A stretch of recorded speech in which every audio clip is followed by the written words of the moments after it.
South Carolina Governor Horry McMaster issuing a state of emergency and statewide burn ban. It comes as wildfires in Carolina forests continues, which could take days to be 100% contained. Surprisingly, these common sense tips either escape, or people just don't escape people, or they just don't pay attention, and they don't respect the weather. And before you know it, that fire's off in the woods. So we really need to get the word out to people.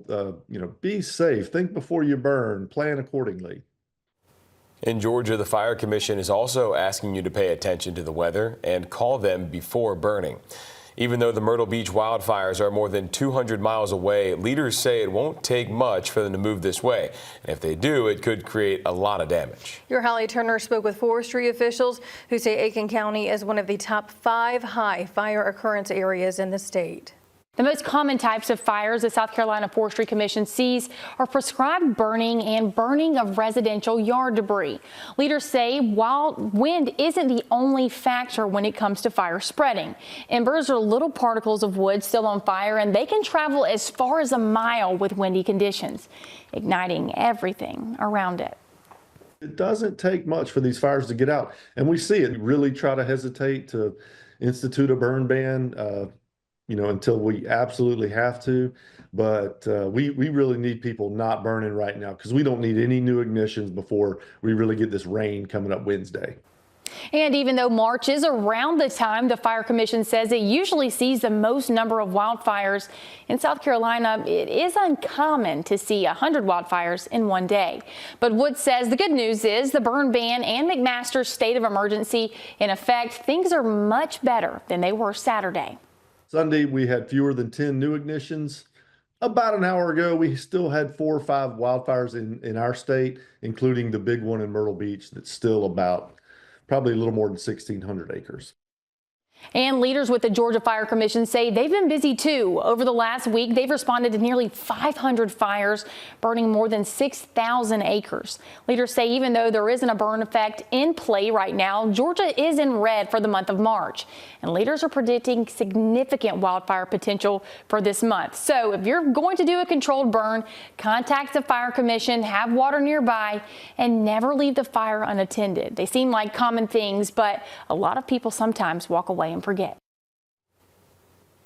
Multiple agencies in our area are working to help get the fire under control. While we're not affected as badly as parts of South Carolina, there were at least 4 fires in Aiken County within the last few days.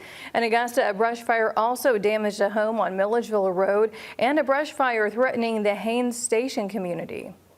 Firefighters say they've been on high alert for some time, even before the fires in Myrtle Beach. In areas like Couchton and Vaucluse, firefighters say that they aren't protected by a fire hydrant.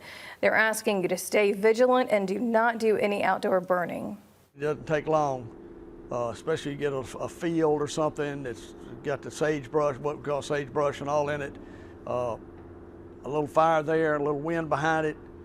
You know, it can start off side of the road by throwing a cigarette out. Careless burning. The local Red Cross says they have not deployed anyone, but says they are prepared to go if needed. In Columbia County, the National Guard is responding to the fires in Myrtle Beach by using Black Hawk helicopter and other aircrafts, dumping more than 600 buckets of water in forest and residential areas. It's challenging and rewarding on both sides. So it takes a lot of coordination, not necessarily from the air crew, but also the ground crew. And this also goes back to our training and our readiness at the end of the day. It's a no-brainer for us. We're ready to go anytime. So. Members of the National Guard say they'll be there as long as they're needed. In North Carolina, there were more than 200 wildfires reported yesterday, including some already contained or controlled. Some of those wildfires are threatening parts of the state where Hurricane Helene also hit. This area that we're in, where this fire up here was one of the worst areas impacted by Helene. So they're still in the midst of cleaning up.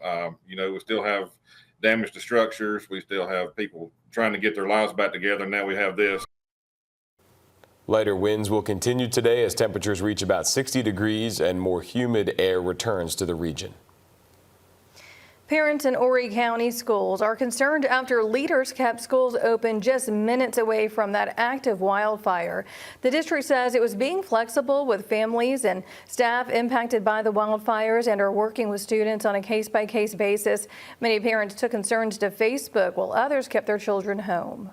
We've canceled school for a lot less, so knowing there's wildfires burning and it's only 30% contained and that there's still 70% of a wildfire out there in the area where there are children going to school, I was actually really surprised and kind of appalled.